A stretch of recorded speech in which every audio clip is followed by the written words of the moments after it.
आप सभी का वीडियो में स्वागत है। और आज के वीडियो में आपको ग्राम संगठन की बैठक के बारे में जानकारी देने वाली हूँ। वीडियो को एंड तक देखिएगा, वीडियो को लाइक कीजिए, चैनल को सब्सक्राइब कीजिए। ऐसी इन्फॉर्मेशन आपको और कहीं नहीं मिलने वाली।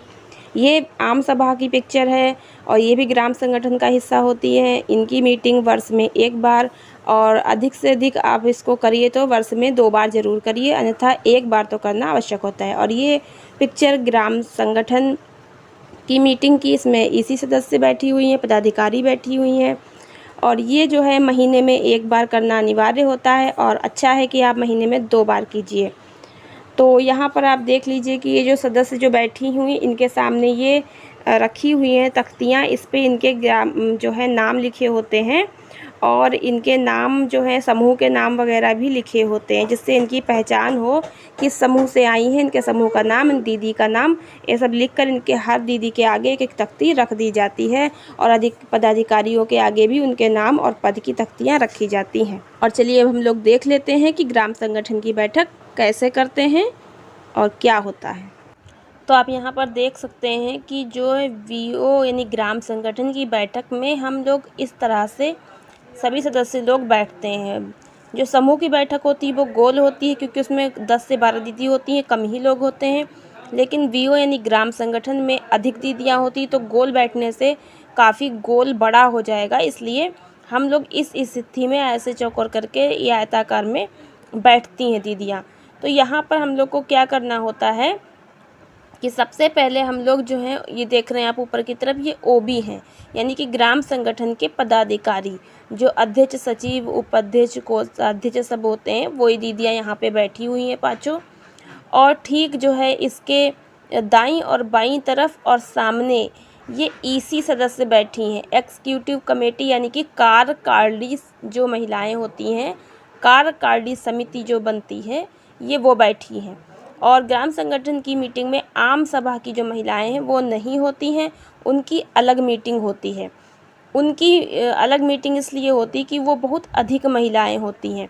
और यहाँ पे चूँकि ईसी की महिलाएं ये हैं तो आम सभा की ही, सब भी तो आम सभा के ही हैं, तो ये आई तो अपने समूह से ही है, आम सभा से ही, इसलिए ये ईसी सदस्य की बैठक यहाँ पे जब होती है तो इस तरह से दीदियाँ बैठती हैं। और हर समूह की जो दीदियाँ, 2 या 3 दीदियाँ आती हैं कार्यकारिणी समिति में। अब कार्यकारिणी समिति में 20 या 30 दीदियाँ ही होनी चाहिए। तो अगर आपके गांव में 5 समूह बने हैं या 6 समूह या 8 समूह, 10 से कम समूह हैं, तो एक ग्राम संगठन में 10 से कम समूह होने पर हर समूह की 3-3 दीदी बुलाई जाएंगी। तो यहाँ पे ये 2 नहीं बल्कि एक और बैठी होगी, यानी कि 3 दीदी होंगी। हर समूह की 3-3 दीदी ऐसे करके यहाँ बैठी होंगी। चूँकि अगर आपके ग्राम संगठन में, आपके गांव में समूह 10 से ज़्यादा हैं, 11, 12, 13, 14, 15 अधिक समूह हैं, तो फिर दीदियाँ अधिक हो जाएंगी। तो हम हर समूह की 2-2 दीदी को लेते हैं कार्यकारिणी समिति में, तो वही 2-2 दीदी आकर के यहाँ पर जो है बैठेंगी। तो ये मान लीजिए जो है समूह जो है वो भक्ति समूह की 2 दीदी आई हुई हैं, अध्यक्ष और सचिव। और ये जान लीजिए कि यहाँ पर जो है वो जो है मंजू समूह की दीदी आई हुई है, अध्यक्ष और सचिव। और यहाँ पर मान लीजिए कि दीक्षा समूह की दीदी आई हुई है, अध्यक्ष और सचिव, या कोषाध्यक्ष भी हो सकती हैं। तो 2-2 दीदियाँ हर समूह की इस तरह से आकर के बैठ जाती हैं। यहाँ पर मैंने आपको बता दिया कि ये सब हर समूह की 2-2 दीदियाँ हैं, ये ईसी सदस्य होती हैं, कार्यकारिणी समिति ये इस तरह से बैठी हुई हैं। अब यहाँ पे बात कर लेते हैं कि सबसे पहले जो ये ओबी सदस्य हैं, जो अधिकारी ग्राम संगठन की होती हैं, इसमें सबसे बीच में जो हमारी हैं वो हमारी प्रेसिडेंट यानी कि अध्यक्ष बैठती हैं। कौन बैठती हैं? प्रेसिडेंट यानी कि अध्यक्ष हमारी यहाँ पे बैठती हैं। तो ये अध्यक्ष दीदी होती है जो बीच में यहाँ पे बैठती है और ये पूरी मीटिंग की नेता होती है, पूरे ग्राम संगठन की नेता होती है और इसी की पूरी अध्यक्षता होती है, यही पूरी मीटिंग करती है। जैसे गांव में प्रधान होते हैं, ठीक जो है समूह ग्राम संगठन के लिए पूरे गांव में ये जो है प्रधान के जैसी नेता होती है। उसके बाद जो हमारी ये दीदी बैठी होगी, तो ये इधर मुँह करके देखिए बैठी हुई है। यहाँ पे मैं आंखें बना दूँ तो आपको समझ आएगा। तो ये इधर के लिए मुँह करके बैठी है, तो ये इसका जो है वो दायां हाथ है और ये इसका जो है बायां हाथ है। तो यहाँ पे इस तरफ जो है यहाँ पे आपके सचिव बैठेंगी। कौन दीदी बैठेंगी? सचिव दीदी यहाँ पे बैठेंगी। और सचिव दीदी यहाँ पे बैठेंगी और ठीक इसके पड़ोस में यहाँ पे उप सचिव दीदी बैठेंगी। उप सचिव दीदी इस तरफ यहाँ पे बैठेंगी। तो दाएं तरफ आपके जो है ये सचिव और उप सचिव बैठेंगी। तो सचिव अगर नहीं आती हैं तो उप सचिव इनका तुरंत इस जगह पे आके काम संभालने लगेंगी। और सचिव और उप सचिव दोनों आती हैं तो उप सचिव सचिव मिलकर जो है अपनी पूरी व्यवस्था और अपनी पूरी लेखे जोखे को सब कुछ बताएंगी। ये आपस में सलाह कर सकती हैं, दोनों एक ही काम के लिए हैं, इसलिए जो है यहाँ पर पास पास में बैठती हैं। सचिव की अनुपस्थिति में उप सचिव काम करती हैं, अन्यथा सचिव को उप सचिव केवल सहायता देती हैं, सारा काम सचिव ही करती हैं। और अब इधर देख लेते हैं बाएं तरफ। तो यहाँ पर जो है हमारे जो बैठेंगी वो उप अध्यक्ष बैठेंगी। कौन बैठेंगी? उप अध्यक्ष, यानी कि उपाध्यक्ष यहाँ पर बैठती हैं। और जब कभी अध्यक्ष दीदी कहीं चली जाएं या बीमार हो या ना आए तो ये उपाध्यक्ष दीदी तुरंत इनकी जगह पे आके पूरी मीटिंग करती हैं और सब कुछ वही काम करती हैं जो ये अध्यक्ष दीदी करती हैं। इसीलिए ये इनके पास में बैठती हैं और इनको मदद करती हैं कोई भी काम जो अध्यक्ष के पद का होता है। तो ये अध्यक्ष ना होने पर उपाध्यक्ष काम करती है और सचिव के ना होने पे उप सचिव काम करते हैं। अब यहाँ पे कौन दीदी बैठती है? यहाँ पे कोषाध्यक्ष दीदी बैठती है। तो ये कोषाध्यक्ष दीदी यहाँ पे आप जानते हैं पैसे का लेन देन रखना कोषाध्यक्ष दीदी का काम होता है। तो कोषाध्यक्ष दीदी पैसे का लेन देन रखती है और ये यहाँ पे बैठती है ठीक उपाध्यक्ष के पड़ोस में। तो इस तरह से आपने देखा कि ये लाइन में जो है सब अधिकारी बैठी हैं और इस लाइन से लेकर के ये इस तरह यू आकार में ये जो है हमारी कार्यकारिणी समिति की दीदियाँ बैठी हुई हैं। और ये कोने पर ना तो ये इनकी बराबरी में है ना ये इनकी बराबरी में है, थोड़ा सा ये कोने पर जो बैठी हुई दीदी है ये दीदी हमारी कौन है? ये VOA दीदी है। VO यानी ग्राम संगठन का लेखपाल कह लीजिए इसको, या फिर जो है यहाँ पे जब तक लेखपाल की नियुक्ति नहीं होती है, BK की नियुक्ति नहीं होती है, BK कह लीजिए इनको, तब तक यहाँ पे समूह सखी बैठती है। समूह सखी, तो यहाँ पे समूह सखी है या VO या लेखपाल या BK जो बनती है वो यहाँ पर बैठती हैं। तो ये BK की सीट है, तो यहाँ पर वो बैठती हैं और सभी खाते का, रजिस्टर का, लेखा जोखा, ब्यौरा, पैसे का लेन देन सब कुछ यहाँ पे ये लिखती। तो ये सदैव जो है कोषाध्यक्ष के पड़ोस में ही बैठती यहाँ पे कोने पे, क्योंकि क्या होता है कि ये कोषाध्यक्ष पैसे का लेन देन रखते हैं और पैसे के लेन देन का लेखा जोखा इन्हें रखना होता है, तो ये इनसे पूछ सकते हैं, इसलिए पास में बैठती हैं। तो आपकी समझ में आ गया होगा। अब जो ये दीदियाँ समूह की आती हैं तो अपने अपने समूह की दीदियाँ पास पास में बैठती हैं। ये नहीं है कि ये भक्ति समूह की दीदी है तो ये यहाँ बैठ गई और ये दीदी इनसे नाराज़ रहती हैं, बोलती नहीं है समूह में, और ग्राम संगठन की मीटिंग में गई हैं तो नाराज़गी की वजह से ये उठकर अपनी इन सहेली के पास यहाँ बैठ जाएं और इनसे कह दे जाओ तुम वहाँ बैठ जाओ।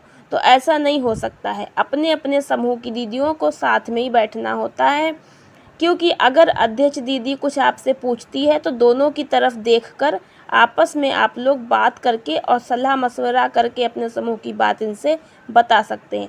अन्यथा आप अगर अलग अलग बैठेंगे तो अध्यक्ष दीदी या कोई अधिकारी आपको देखेंगे, फिर आपकी दूसरी साथी को क्या यहाँ पे देखेंगे, कैसे बात होगी। इसलिए ये साथ में बैठना पड़ता है। ये आपने अच्छे से समझ लिया, देख लिया है कि आपको किस तरह से यहाँ पर बैठना है।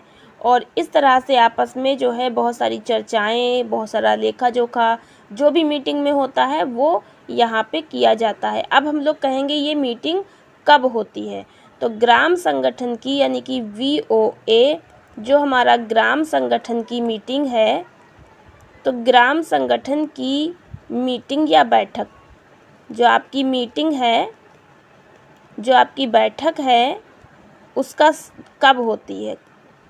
तो आप यहाँ पे देख लीजिए कि ये जो बैठक होती है ये माह में एक बार करना अनिवार्य है। माह में एक बार अनिवार्य है। यानी कि अगर आपके पास समय नहीं है तो आप महीने में, माह में एक बार इस मीटिंग को ज़रूर करेंगे। अन्यथा आपको माह में 2 बार करना चाहिए। माह में 2 बार अच्छा है। माह में 2 बार अच्छा है। तो 15 दिन पर आपको ये मीटिंग करनी चाहिए। 15 दिन पर एक मीटिंग, फिर 15 दिन पर एक मीटिंग, तो महीने में 2 बार आपकी मीटिंग हो जाएगी। अगर आप 2 बार नहीं कर पा रहे हैं तो आप महीने में 1 बार तो ज़रूर मीटिंग करिए। और इस तरह से आप अपने ग्राम संगठन की मीटिंग करिए। और यहाँ पे मैं बता दूँ कि ग्राम संगठन की मीटिंग जो होती है उसमें 3 चरण होते हैं। वो भी मैं आपको समझा दूँगी कि 3 चरण कैसे होते हैं। सबसे पहले आप समझ लीजिए, ग्राम संगठन की जो मीटिंग होती है महीने में 1 बार तो अवश्य होती है, और 2 बार करिए तो ठीक है। पहले 15 दिन पर जब आप मीटिंग करेंगे तो पैसे का लेन देन, वित्तीय लेखा जोखा देखेंगे। और दूसरी जो 15 दिन पे मीटिंग करेंगे उसमें आप जो है वो अपने गांव की सामाजिक स्थिति है, उप समितियाँ हैं और उप समितियों के बारे में जानकारी, लेखा जोखा, गांव में क्या चल रहा है, सामाजिक ये सब चीज़ों को देखेंगे। तो ये 15 दिन पे दूसरी मीटिंग आपकी हो जाएगी। और अगर आप नहीं कर पाते हैं, 1 महीने में 1 मीटिंग करते हैं, तो ये सारा काम फिर एक ही मीटिंग में आपको करना है। सब सामाजिक उप समितियाँ वगैरह भी देखनी है, पैसे का भी लेन देन देखना है, ये सब आपको करना होता है। तो मीटिंग के बारे में मैं आपको समझा रही हूँ। और साथ ही मैं आपको ये समझा दूँ कि ग्राम संगठन में VO में 3 स्तर होते हैं। 3 स्तर आपके होते हैं। पहले तो आपकी हो गई महासभा, या जिसको हम लोग आम सभा भी कहते हैं। तो आम सभा की मीटिंग जो होती है वो वर्ष में 1 बार होती है।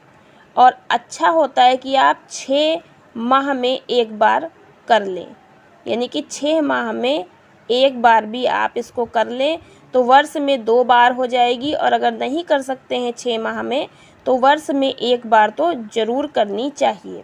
तो आम सभा में वो सब दीदियाँ आती हैं जितनी आपके गांव के समूह में जुड़ी होंगी।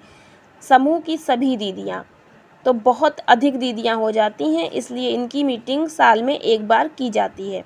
दूसरा आपका होता है पदाधिकारी। पदाधिकारी की जो मीटिंग होती है, जो OB की मीटिंग होती है हमारी, इन दीदियों की मीटिंग, ये दीदियों की मीटिंग हम लोग जो हैं, जैसा कि मैंने बताया कि माह में 1 बार करनी चाहिए। और अगर आप 2 बार कर पाएँ 15 दिन पे तो अच्छा रहता है। तो जब पदाधिकारियों की मीटिंग होती है तो ये EC सदस्य भी उसमें ज़रूर आती हैं, क्योंकि इनके बिना इनकी अकेले 5 लोग की मीटिंग तो नहीं हो जाएगी, किससे लेखा जोखा मांगेंगे। तो ये दीदियाँ भी आती हैं और इसी तरह से बैठकर मीटिंग करती हैं। और इसके बाद हम बता दें EC सदस्य की मीटिंग, यानी कि इन लोगों की मीटिंग, ये EC सदस्य हैं, इनकी मीटिंग भी आपको जो है वो माह में 1 बार करना अनिवार्य है। आप अच्छा रहेगा कि माह में 2 बार कर लीजिए। तो जब EC सदस्य की मीटिंग होती है तब भी इसी तरह से अधिकारी बैठती हैं और इसी तरह से ये मीटिंग होती है। यानी कि मीटिंग का प्रोसेस ठीक वैसा ही होता है, सब कुछ वैसा ही होता है। और उसके बाद हमारी आती हैं उप समितियाँ। तो उप समितियों की जो मीटिंग होती है वो भी हमारी इसी तरह से होती है, और वो भी माह में 1 बार अनिवार्य है। और 15 दिन के बाद 1 कर ले तो माह में 2 बार होना अच्छा है।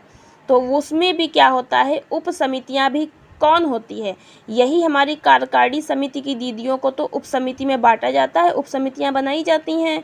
उप समिति पे मैंने वीडियो बना रखी है, आप चैनल पे जाके देख लीजिएगा और लिंक मैं डिस्क्रिप्शन में दे दूँगी।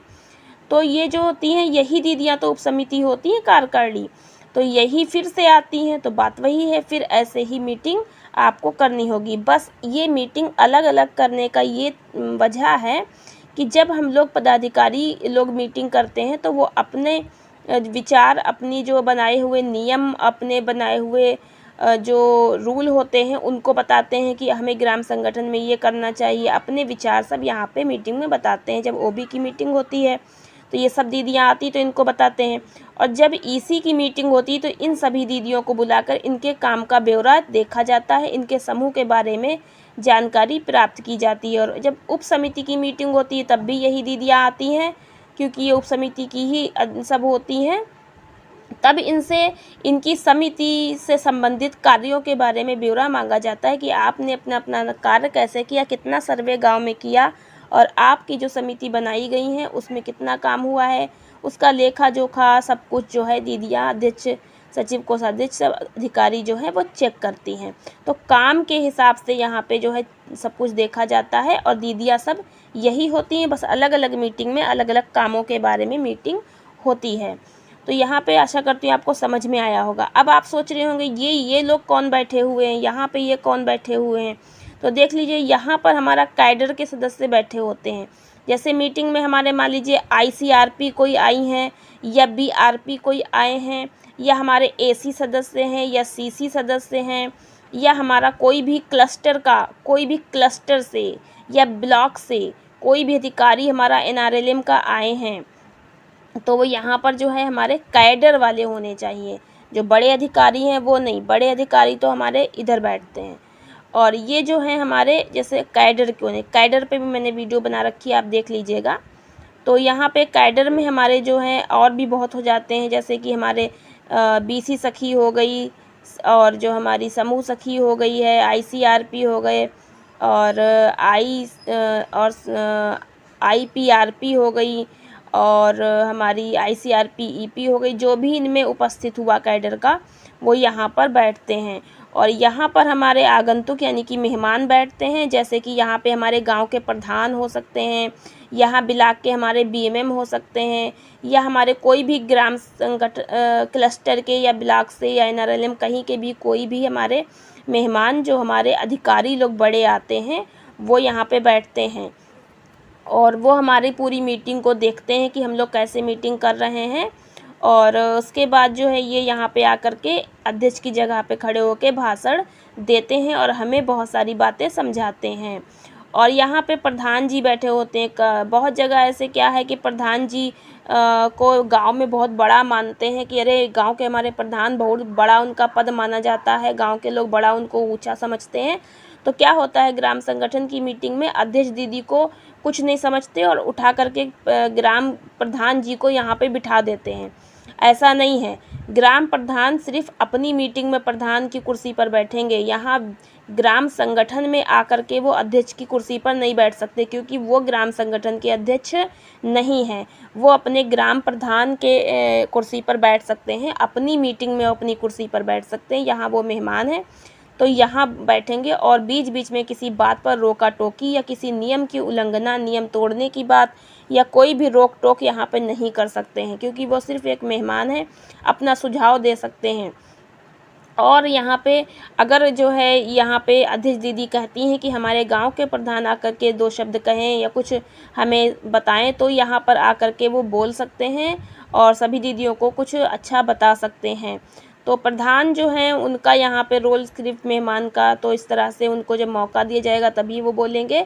और वो यहाँ पे अपना जो है रूल नियम नहीं चला सकते, यानी कि अपना कोई भी वो यहाँ पे दबाव डाल करके अपना हुक्म यहाँ पे नहीं चलाएंगे। तो यहाँ पे इनका रोल नहीं होता। यहाँ पे अध्यक्ष दीदी ही हमारी सबसे मेन होती है, वही हमारी नेता और वही सब कुछ नियम कानून बनाती है, वही पूरी मीटिंग करती है। तो यहाँ पे आपको समझ में आया होगा कि ग्राम संगठन की बैठक करने का तरीका क्या है और बैठक कब और कितने समय पर होती है।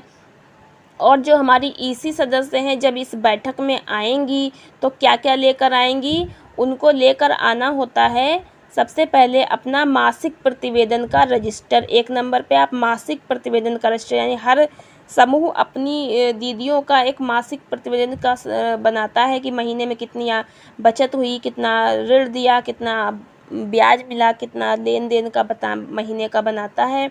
वो यहाँ पर लेके आना है। और यहाँ पे दूसरे नंबर पे आपको जैसे कि हम लोग अपने समूह में हर दीदी को एक पासबुक देते हैं बचत लिखने के लिए, वैसे ही ग्राम संगठन भी सभी समूहों को ग्राम संगठन की पासबुक देता है।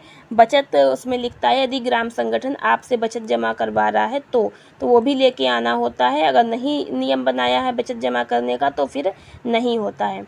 उसके बाद आप यहाँ पे जो है वो, अगर आपने ग्राम संगठन से उधार लिया है किसी भी समूह की किसी दीदी ने, तो ये दीदियाँ अपने समूह का वो दीदी से उधार वाला पैसा और उसका ब्याज सब लेकर आएंगी और यहाँ पर उसको किस्त में जो भी टाइम के हिसाब से अपना जमा करेंगी। और टाइम पर आपको आना होता है, दिन और समय पहले से तय कर लिया जाता है। समूह में सबको सूचना दे दी जाती है कि फ़ला दिन फ़ला समय पर मीटिंग होनी है, कहाँ पे होनी है ये भी तय कर लिया जाता है। तो अब ये सोचिएगा कि आपको मीटिंग कहाँ करनी है। तो आप किसी भी नेता के घर मीटिंग नहीं करेंगे, आप प्रधान के घर मीटिंग नहीं कर सकते, आप किसी धार्मिक स्थल पर मीटिंग नहीं कर सकते। आप पंचायत भवन है, सचिवालय है, यहाँ पे मीटिंग कर लीजिए, ताकि यहाँ सभी दीदियाँ बिना किसी जो है विरोध के, बिना किसी मनमुटाव के आराम से वहाँ पे मीटिंग करिए, क्योंकि ये आपकी मीटिंग है। आप किसी भी नेता के घर मीटिंग करेंगे तो दबाव होगा, या कोई दीदी वहाँ नहीं भी आ सकती है। तो इस तरह से मीटिंग आप अपने किसी स्कूल में, किसी मैदान में वहाँ पे कर सकते हैं। और धीरे धीरे आगे जाके ग्राम संगठन का एक ऑफिस भी बन जाता है। और अगर आप में ग्राम संगठन आपका मजबूत बन जाए तो आप एक ऑफिस किराए पर भी ले सकते हैं, और किराया आपको अपनी बचत से ही जमा करना होता है। तो यहाँ पर मैंने आपको बता दिया और आशा करती हूँ कि आपको ये समझ में आया होगा। तो एक बात यहाँ पे और समझ लीजिए, जितने कम समूह होंगे तो उतने कम समूहों में से तीन तीन दीदी बुलाई जाती है। तो यहाँ 3 बैठेंगी, हर समूह की दीदियाँ 3-3। और अगर समूह आपके जो हैं वो कुछ ज़्यादा होंगे तो 2-2 दीदी बैठेंगी सब समूह की। और अगर बहुत अधिक समूह होंगे तो 1-1 दीदी बुलाई जाएगी। कैसे?